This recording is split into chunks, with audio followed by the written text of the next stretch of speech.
Hi everyone, I hope you guys had a wonderful long weekend. Today we're going to be starting on digits 9-3, which we'll be talking about ordering rational numbers from least to greatest and greatest to least and comparing their value. And we know rational numbers as any number that is a fraction, decimal, whole number, and zero. Okay? So let's kind of get started on our lesson and see where it takes us. Alright, whenever we just think about it, we just have to think it over, talk about it with our neighbors, and see if we can figure it out on our own without having to copy it down. So the skateboard manager posts her final border ratings. After much complaint, she deducts a half point and then posts each boarder's completely final rating. So what you and your neighbors have to do is you got to figure out which border comes in first place and which border comes in third place. And again, you're going to be rating this from greatest to least, what it looks like. So the border with the largest score is going to be the winner. So think about it for a second, talk with your neighbor about it, and see if you guys can figure out what the answer is.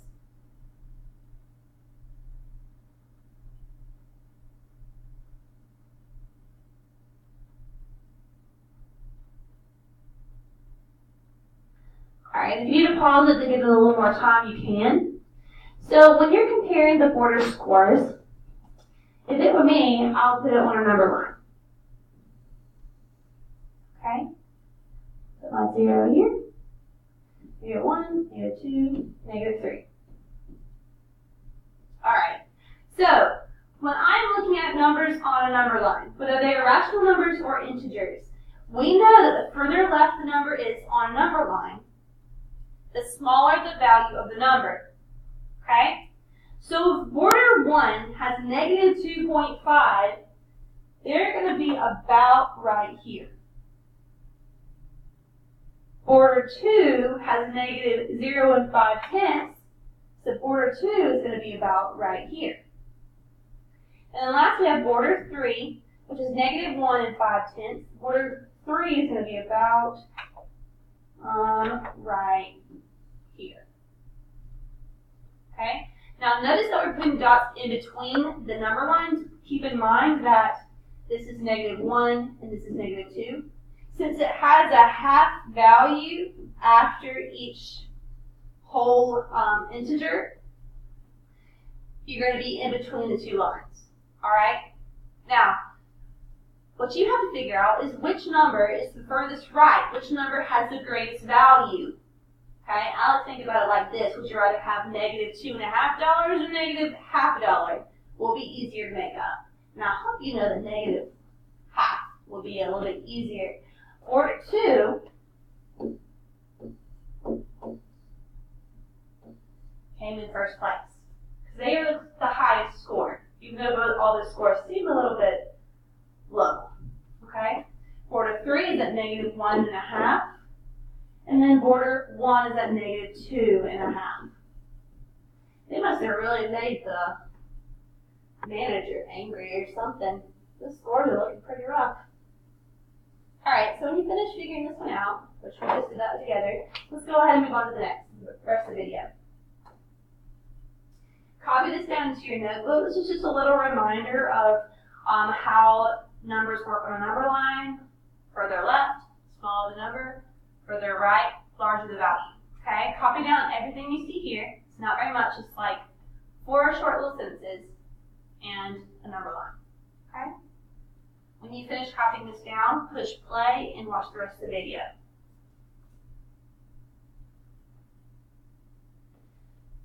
Okay, so we're going to work a couple of these out together, and then I want you to work the last one out by yourself. Okay?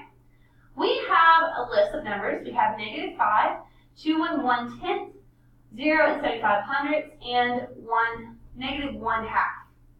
We are going to be ordering these numbers from, hope you can read, from least to greatest. Okay?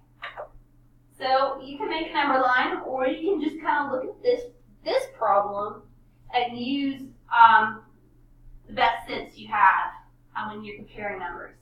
Now, I'm going to go ahead and put a number line down because it's a little bit easier to look at numbers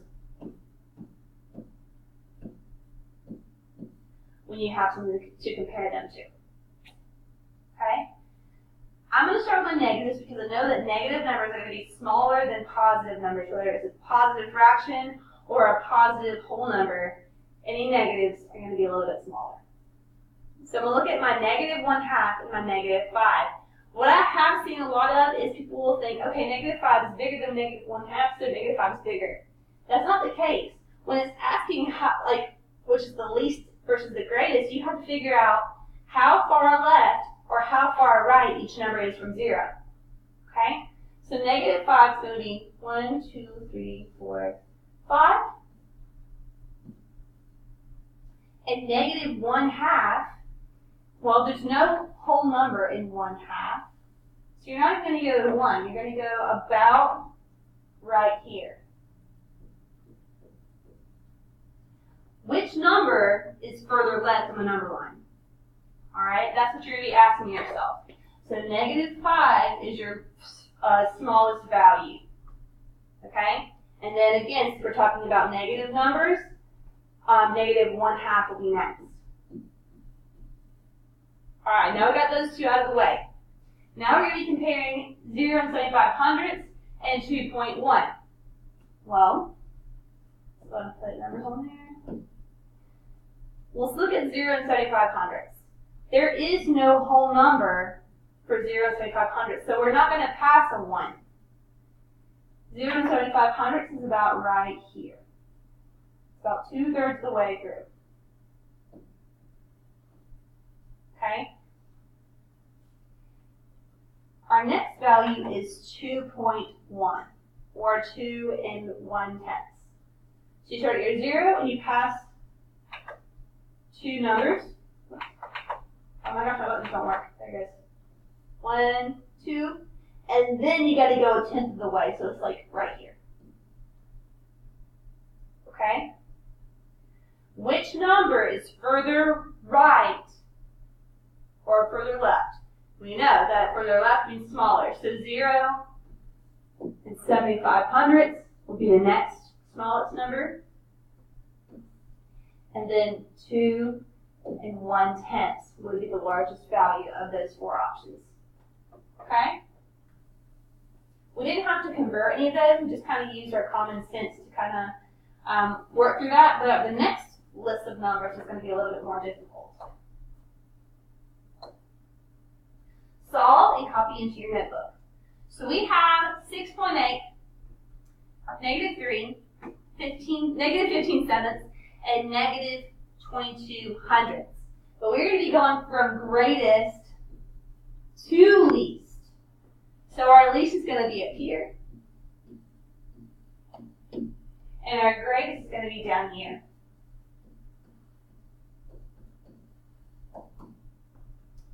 Alright, so looking at our numbers, we only have one positive whole number. So we know 6.8 has to be our greatest. It is the only whole number here that is positive. Okay? So that one's done. Now we have to look at 3, negative 3, negative 15/7, and 0 22/100. Okay? I'm going to turn 0 and 22/100 into a fraction first. That makes it a little bit easier to compare it to 15/7 and 3. Now we know that when we're turning a decimal into a fraction, we say it as we write it, 22/100. Alright? This right here can be reduced by 2. 22 divided by 2 is 11. 100 divided by 2 is 50. So our new fraction is 11/50. Let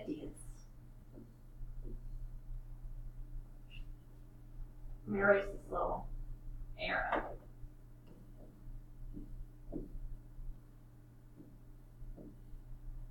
Okay? That's a proper fraction and that cannot be reduced anymore. So let's look at our next one. We have 15/7. No, this is negative. Whoops. Okay, again, I'm going to turn that one into a mixed number because 15/7 is an improper fraction. So we know that our denominator, which is 7, is going to be our divisor. 7 can go into 15 2 times, which is 14, our remainder of 1.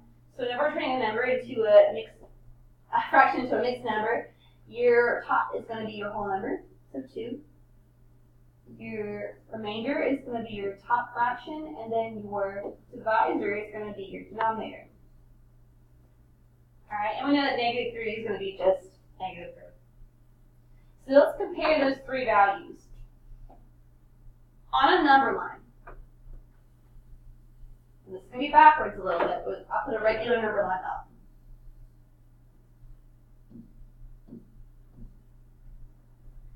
Look at your values and see which one is going to be further left from 0. Okay?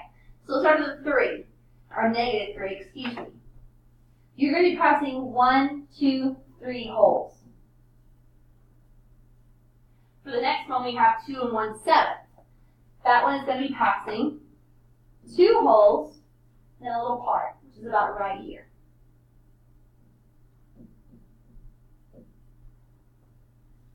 The last, we have 11/50ths, and that is not going to be a whole number, so it's going to be about right here.